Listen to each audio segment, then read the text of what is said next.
Les gens qui ont des problèmes un peu plus chroniques, des problèmes de ski, de Donald, je parle entre autres de problèmes arthritiques. Il n'y a pas de médicaments pour soulager les problèmes arthritiques, les douleurs arthritiques. Mais en Europe, il y a déjà plusieurs siècles que l'on traite les gens souffrant d'arthrite avec de la boue de tourbe. Et M. Alphonse Van der Broek a instauré ici, depuis quelques années déjà, à Rivière-du-Loup, où on traite les gens avec de la boue de tourbe. Exact.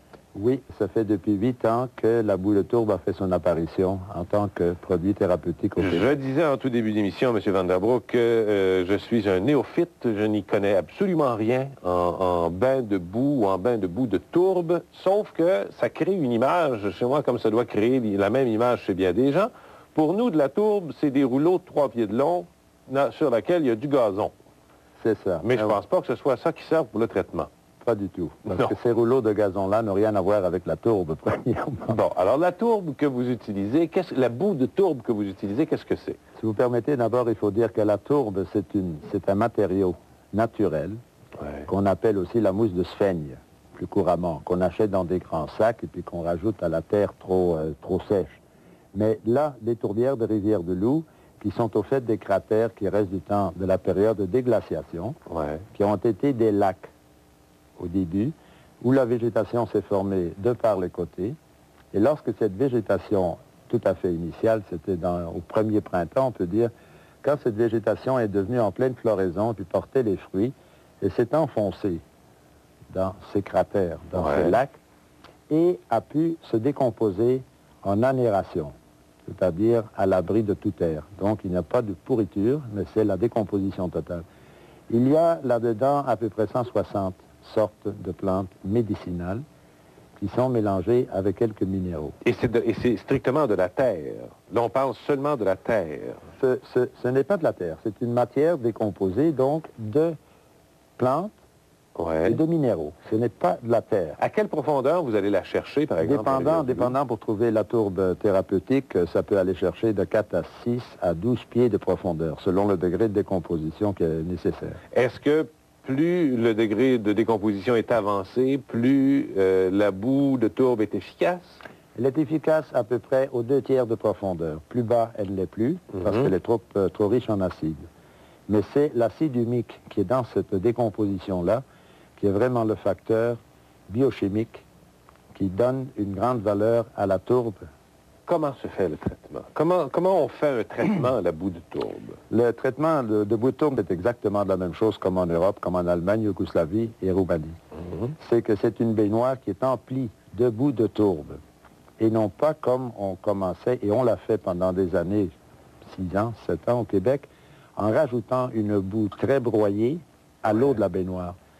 Parce qu'on doit donner aussi à la boue ses qualités, c'est-à-dire que c'est un moyen de chaleur par conduction. On peut supporter à 40 degrés la chaleur dans un bain de boue.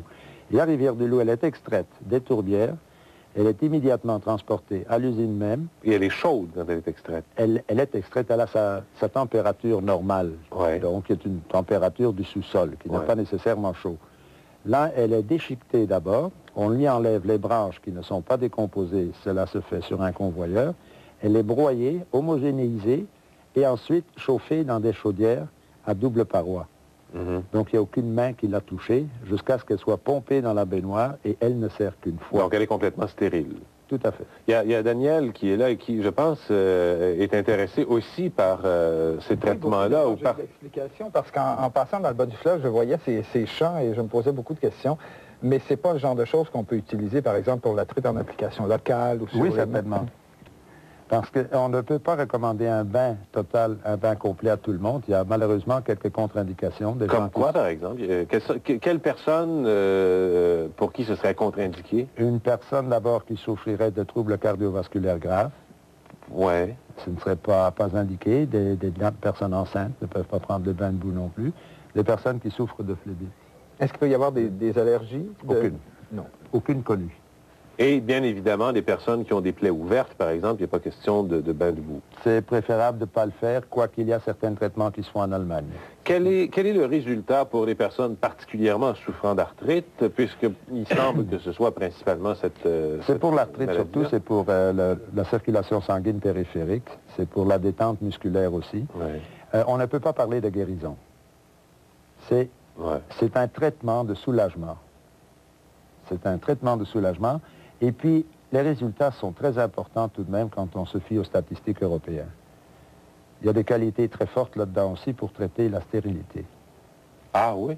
Qui ont été prouvées scientifiquement en Allemagne sur des essais. 600 000 dames mariées depuis 3 ans ont suivi les traitements et 47% ont eu des résultats très agréables. Un bain de boue dure combien de temps? On peut prendre un bain de boue pas plus que 15 minutes. Une fois par jour seulement? Une fois à tous les 3 jours. Une fois à tous les 3 jours? Oui. Seulement. Mais ça doit exercer une pression assez considérable, c'est très lourd. Oui, c'est exactement à cause de la viscosité. Ça va tout de même dégager un certain volume de sang de la région périphérique qui va être pompé dans la région thoracique.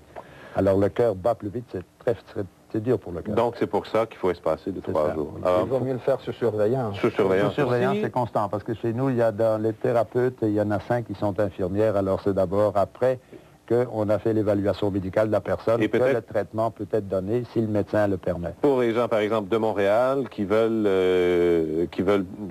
profiter de ça, aller voir le médecin avant de téléphoner au numéro qu'on avait à l'écran tantôt. C'est exactement ça, oui. Mais de toute façon, il y a un médecin là qui va regarder leur évaluation médicale une fois qu'ils arrivent chez nous. Et pour répondre à la question de monsieur tout à l'heure, les gens qui ne peuvent pas avoir de bain complet vont avoir des appliques locales. On va pouvoir leur donner des compresses ou bien ils vont avoir des traitements pour les pieds, pour les mains. Merci beaucoup, M. Van der Broek. Merci infiniment de nous en avoir parlé un peu et de nous avoir familiarisés avec cette nouvelle technique. Ça m'a fait plaisir.